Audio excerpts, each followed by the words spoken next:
अब मैं ये मान के चल रहा हूं कि आप सब जितने भी छात्र यहाँ पे आए हैं सब 12th पास हैं, इसी साल पास किए हों या हो सकता है पिछले साल पास किए हों, और अब आप आगे की राह सोच रहे हैं, आगे के लिए आप लोग अपना डिसीजन लेने के कगार पर हैं। यहां पर आपके सामने प्रश्न ये आता है, मैंने दो फैक्टर बताए आपको कि अब इंडस्ट्री इंटरनल फैक्टर के हिसाब से और एक्सटर्नल फैक्टर के हिसाब से कौन कौन से विकल्प है, कौन कौन से सेक्टर्स हैं। तो मैं आपको यहाँ पे बताऊं कि अभी एक सेक्टर जो कि बहुत जबरदस्त ग्रोथ पा रहा है, जहां पर बहुत जबरदस्त छात्रों को जॉब मिल पा रही है, वो सेक्टर है हमारा सूचना तकनीक का सेक्टर, आईटी का सेक्टर। आईटी में, इंफॉर्मेशन टेक्नोलॉजी में जबरदस्त जॉब लोगों को मिल रही है। कारण क्या है? कारण ऐसे तो आईटी सेक्टर बहुत पुराना है और बहुत तेजी से ग्रो कर रहा है, लगातार ग्रो कर रहा है। भारत में आईटी के सेक्टर में पिछले लगभग 3-4 दशकों से बहुत जबरदस्त लोगों को जॉब मिली है, करियर बना है। और आप जानते हैं किस तरीके से बैंगलोर, हैदराबाद, नोएडा, गुड़गांव, ये शहर जो है वो आईटी के हब बन गए हैं।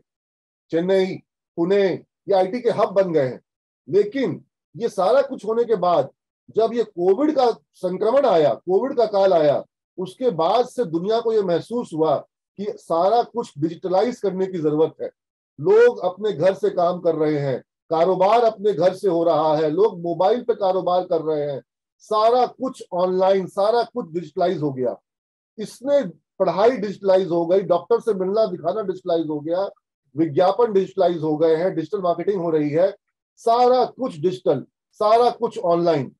और इसने एक जबरदस्त ग्रोथ अपॉर्चुनिटी ला दी है। और इस ग्रोथ अपॉर्चुनिटी के कारण भारत में बूम आ गया है, जबरदस्त बूम आ गया है। आज सिमिट्स के स्टूडेंट्स जो लोग आईटी सेक्टर में जॉब कर रहे थे, ऐसे स्टूडेंट्स को 100% नहीं 200% की सैलरी हाइक मिली। जिसकी सैलरी 6 लाख रुपए थी, उसकी सैलरी जो है 20 लाख रुपए हो गई। ऐसा ऐसा कई छात्रों के साथ हुआ, जबरदस्त ग्रोथ। कभी सुना था कि 5 लाख और 6 लाख का सैलरी जो है बढ़ करके सीधा 20 लाख हो जाए? ऐसा कहीं होता है? किसी सेक्टर में ऐसा होता है कि जिसकी सैलरी सालाना 5-6 लाख हो, उसकी सैलरी सीधा 15-20 लाख रुपए हो जाए? लेकिन ऐसा जो है आईटी सेक्टर में अभी हो रहा है, हुआ भी है और हो भी रहा है। लगातार इस तरीके से डिमांड आई हुई है। हमारे स्टूडेंट जो कि विप्रो में काम कर रहे थे, टीसीएस में काम कर रहे थे, जो कि इंफोसिस में काम कर रहे थे, उनको अलग अलग इंटरनेशनल फर्म्स यानी कि एसेंचर, कैपजेमिनी, कॉग्निजेंट, आईबीएम और ये अमेजॉन, इनसे ऑफर मिला। और इन लोगों, इन कंपनियों ने उनको मतलब 150% का, 200% का सैलरी हाइक दिया। उसके अलावा जो इंटरनेशनल स्टार्टअप्स हैं, रैकस्पेस टेक्नोलॉजीज, सर्वियन टेक्नोलॉजीज, ऐसे अनेक अमेरिकन स्टार्टअप्स, इन लोगों ने हमारे स्टूडेंट्स को बम्पर ऑफर दिया। तो आप समझिए कि जो आईटी सेक्टर है, इसमें किस तरीके से ग्रोथ अपॉर्चुनिटी आ गई है।